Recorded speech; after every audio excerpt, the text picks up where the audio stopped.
next 6 weeks, we're going to dive into a metaphor that Jesus introduced us to, a metaphor of the yoke. It's not a common metaphor. As a matter of fact, there's probably people that are watching this video that have never heard of the yoke.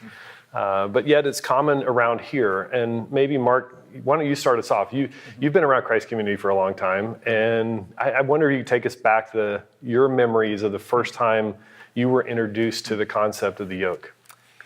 If I recall correctly, I think it was early on a Saturday morning. And my visceral reaction was, this is odd. It's a very agrarian metaphor, and it was in such stark contrast to what had preceded. We were new to Kansas City and new to Christ Community, and we had kind of been attracted to the more intellectual approach, and this was very different. And I thought it was memorable, but I'm not sure it was really apt. But I have another memory is that although I chafed at it a little bit. You know, the concept of something around my neck limiting me. No pun intended. No, none. Chafed. And I didn't need a license to do wild and crazy things, but I just a little bit bothered by my senior pastor telling me to put something around my neck and be limited. That, you know, it's not the human nature. Mm-hmm. Right. But I was intrigued. I was really intrigued, and I remember being intrigued for two reasons. One,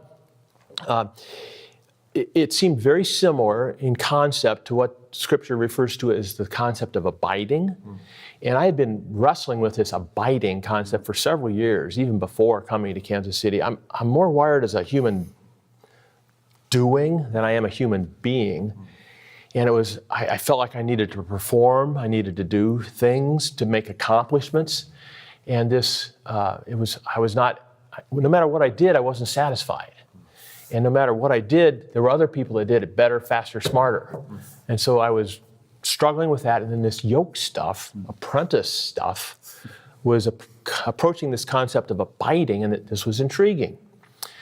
And my memory of the second reason I was intrigued was that it seemed to be addressing, the more I permitted myself to understand it, seemed to be addressing this concept, this gap between people, what they do and what they believe. They'll say X, and then they'll do something less than X. And that really bothers me, this inconsistency.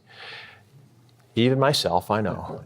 Robin will share more of that with you, but this yoke and apprenticeship concept seemed to be addressing that, and so I was really intrigued and willing to learn more. You know, Mark and Kevin, I'm really glad that you brought this up, because I think when I think about the history of Christ Community, one of the things we missed early on was understanding this gap of transformation. That we had spent so much time thinking about belief, and belief is important. Right belief is important, but also right behavior is. And what happened was that we had this gap and we were wrestling with this, and then Dallas Willard helped us understand that gap is bridged by a rich understanding of apprenticeship with Jesus. And when you think about apprenticeship with Jesus and the yoke at the center of that, we understand that Jesus came to transform not only what we believe, but how we live. He teaches us how to live rightly. And one of his greatest teachings is the Great Commandment, correct? And the Great Commandment summarizes the whole Testament.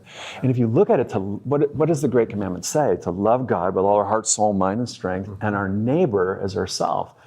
At the heart of the Great Commandment is not just doing things, it's ordering our loves rightly. It's loving God and loving our neighbor. It's about loving rightly. And it doesn't mean that believing rightly doesn't matter, but to live rightly, we must not only believe rightly, but we must love rightly.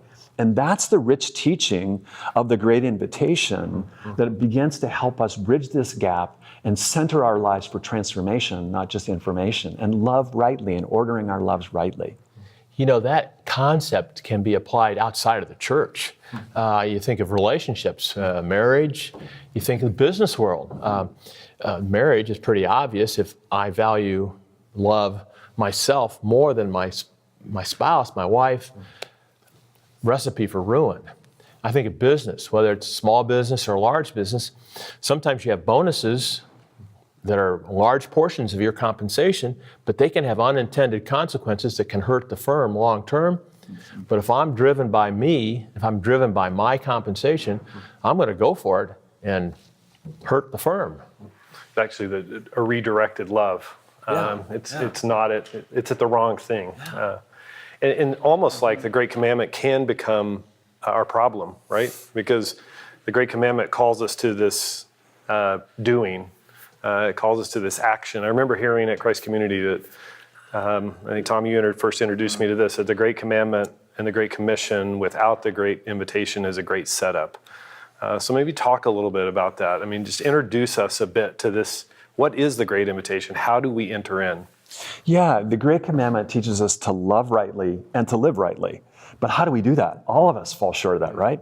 We don't love God, we don't love our neighbor, we don't love our spouse, our coworkers, our classmates. I mean, we don't love rightly. That's the core issue. And the Great Commandment addresses that, and it gives us the great problem. So how do we solve that? And also, when we talk about the Great Commission, this is the mission we have to make disciples. But if we're not a disciple, if we're not loving rightly, if our lives are not ordered rightly, then how can we fulfill the Great Commission? So the Great Commandment and the Great Commission are bridged with the Great Invitation. At the heart of the Great Invitation is this brilliant metaphor of the yoke. And when you look at the Great Invitation in Matthew 11, 28 through 30, Jesus says this. He says, "Come to me, all who are weary and heavy laden, and I will give you rest. Take my yoke upon you and learn from me, for I am gentle and humble of heart, and you'll find rest for your souls, for my yoke is easy and my burden is light." And I want us to just press in a bit to this center metaphor of the yoke, because the language is the yoke that we learn from it. This is a training yoke. And we're not familiar with yokes because of the time in which we live, but it is a agrarian metaphor. It's a picture of two animals that were brought together, and one is trained by a mature animal to plow, to accomplish their purpose in the world. Another way of looking at this might be in our context is most of us drive a car. And I remember when I was younger learning how to drive a car. And I went through a class, but they gave me a manual. And that's belief, right? You have to learn things about the road, the rules. But I wasn't ready to drive a car. I needed driver education. But not just in a classroom. I needed an expert driver sitting next to me in my driver's education class, actually getting in the car. And I always appreciate he had a brake because, I didn't know how to drive a car. But can you imagine trying to drive a car just from a manual, just from proper belief, right? We all need a master to guide us in how to drive a car. How much more important in terms of life? Most of us think that we can learn how to live life on our own. But the wisest, most brilliant person to teach us how to live life well and to love well is Jesus. He's the one that can teach us how to order our lives and to live life well. And it's available to us. It is available to us. And what is so beautiful about the Great Invitation, it's an invitation not only to learn our life, how we were designed to live, the life we long to live, but that we can have intimacy with Jesus, because Jesus says he is our friend. And in that yoke, we are drawn to a deeper intimacy with Jesus. And let's face it, that's one of the greatest longings of our heart, is to love and to be loved and to be known and to know. And so the Great Invitation allows us to more fully live out the Great Commandment and to love as we ought and to order our lives right. And Mark, as we mentioned at the beginning, many people are hearing of the yoke for the first time, or kind of beginning to learn of this metaphor. What's one thing, or what's something you'd want them to hold on to from this session? One thing. Yeah. Okay. If you force me to choose one thing, I think it would be, it is a vivid picture, a mental picture of the proximity we have with the God of the universe. Mm-hmm. He designed it. By his invitation. By his invitation, he sought us out. And those of us who are driven by performance and doing, no matter what we do, whether we produce 1, 2, or 3, it's never enough.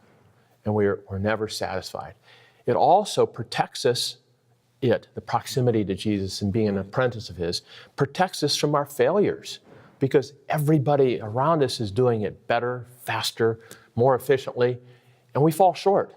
But my identity is born in the fact that I was created in God's image. That's it.